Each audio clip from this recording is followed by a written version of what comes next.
meteorologist Mark Molnar, your host for the weather show, Weather Northeastern. Let's get right into viewer send photos. Jason Scholler here from New Hampshire area, back on the past Thursday and Friday when we had this big nor'easter across New England here. Take a look at all the snow across the area, anywhere from 8 to as much as 16 inches of snow. 16 inches occurring further north and west of him into portions of northern New Hampshire, parts of Vermont, and parts of Maine as well. So this was a blockbuster storm. Thank you, Jason, for your snowfall amount report and your photo. Let's get right into the forecast, starting off with your precipitation amounts across the country.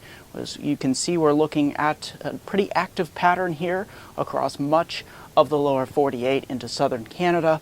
As you can see, we're stuck with a lot of precipitation out here. The jet stream showing very pronounced troughs, very fast moving flow across the northern tier country. We will be getting into a much bigger trough here back in the east with much colder temperatures come the weekend. Let's get right into the snowfall amounts. Most of the snowfall amounts come later Wednesday, Thursday, into Friday.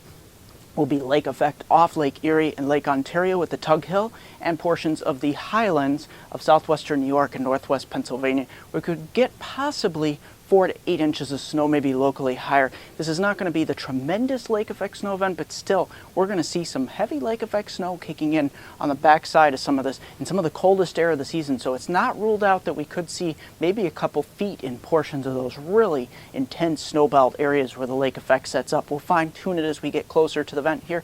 Let's get right into the forecast, starting off with your midpoint of the week, Wednesday. We're halfway to the weekend. Take a look at the northeast here. We're looking it's pretty interesting. We got that cold front moving out, another cold front, the Arctic front moving in, changing any leftover precipitation back to snow, and temperatures will be falling throughout the day, especially to the west. Heading on into your Thursday, take a look at this. We move that out of the region, and look at this. We're stuck with lake effect off Lake Erie, Lake Ontario here. Lake Erie, Lake Ontario, you see especially north of Syracuse and south of Buffalo. That's where we'll set up with the heavy lake effect snow, widespread 4 to 8 with locally higher into those heavier snow belt areas. Heading on into Friday, we start to increase the amount of snowfall here. We might have some sort of a system along the coast here. It's not going to be blockbuster according to the latest models. However, we might see some residual snow showers, and of course we still continue with lake effect, and then into Saturday we kind of clear things out a little bit,